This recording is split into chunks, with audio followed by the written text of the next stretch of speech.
Okay, slamming. Now, no jump basketball. No jump basketball has slamming. That's right, that's what I said. It has slamming. No jump basketball has slamming. No jump plus has slamming. Yes, but plus means plus jumping. No jump plus is no jump rules plus jumping. That's a whole league. I just said, I repeat, no jump has slamming. We'll wait. Don't have it yet? Let us help you. That's what we're here for. Slamming. How do you slam if you can't jump? At one time I was going to keep it a secret, but we carry that, with family. This is called mount slamming, assisted slamming. With our game, it won't be the tallest persons that do the slamming. It would be the short, light-weight people that do the slamming. They'll be assisted in their slamming by the bigger, taller, more robust players. So you are going to see slamming in no jump basketball. Okay. Now, let's talk about the coaches for just for a moment. Half the coach, just like our teams, this is the male and female all the way straight down the line. Half of the coaches are going to be female. Half the general managers are going to be female. So you need to start applying and getting your resumes together, because that's where we're going to carry this. 50-50 right down the line. Okay, we're talking about coaches, so how about the cheerleaders? Well, we're going to have cheerleaders, and they will be age appropriate, male and female, and they'll have to be over 40. And hopefully we'll have a cheerleader that's 40, in their 50s, in their 60s, in their 70s, just like the team. So I want you ladies and gentlemen to get your cheers on and get your resumes in to apply for those positions as well. Now, we have mobile players. Remember what we described a mobile player being a player that's using a wheelchair to play professional basketball. What if, for example, the mobile player gets tangled up with the basketball and a jump ball's called? How are we going to do that? The mobile player has an option. They can do their own jump ball like anybody else, or they can refer their position to one of the other players. And that other player, they can assign that jump ball requirement to the shortest player on the team that's on the floor. One of the shortest player on the floor can substitute for a jump ball situation for the mobile player. Okay. Cut. All right, roll it. Okay. Bonuses and incentives for the players. We're going to do it a little bit different than the NBA. Any bonuses and or incentives that are going to be rewarded to players in the NJBA will be done at the end of the season. In other words, you have to earn your bonuses and incentives. Okay, now,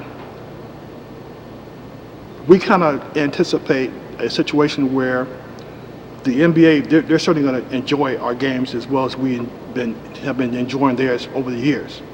So we certainly understand where the NBA may see some of our players that they may be interested in, and we're happy for that. We're not in any way, shape, or form opposed to anything like that.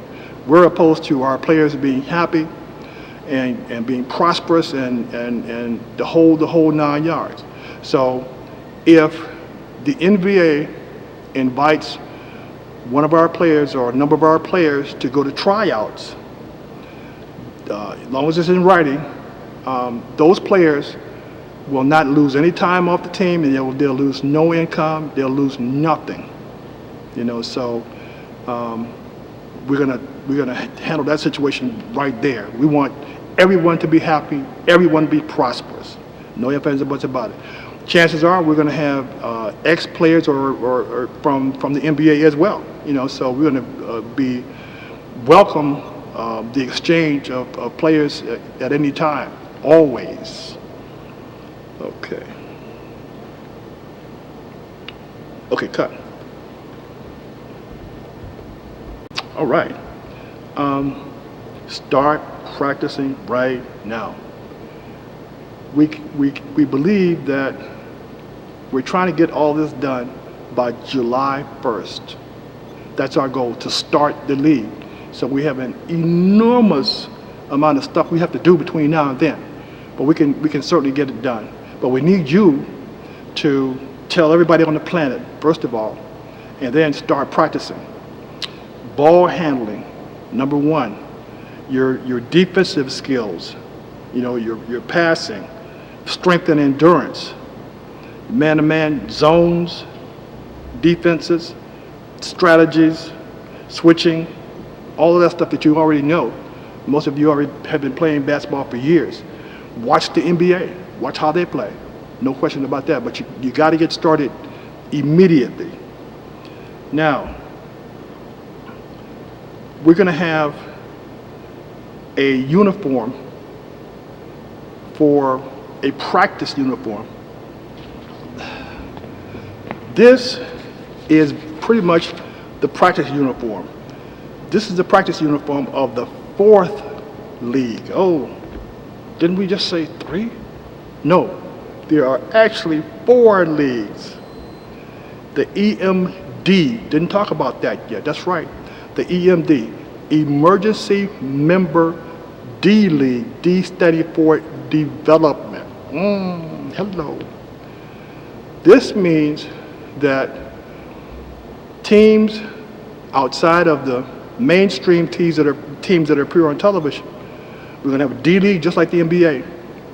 So you got to hurry and get your team set up, because there's probably be only one team associated with the television teams.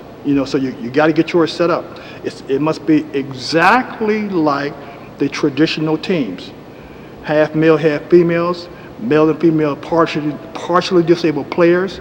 We're going to have a wheelchair player, the coaches, and you need a camera person. You need a person to keep score. The whole 9 yards. Referees, the whole 9 yards. You need this. This is the D League. This is the uniform of the D League. See the back?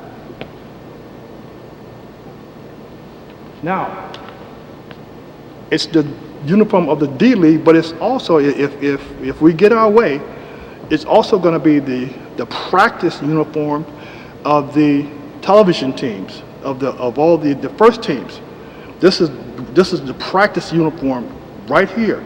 Dark trousers or pants, and your used, recycled T-shirt. Everything's recycled. We haven't even talked about that. My dream is to have all of the professional teams utilizing recycled uniforms, jerseys, pants, basketballs, and shoes. I think it's important that companies, address and take advantage of and promote recycling. Recycling is critically important in this country and around the world.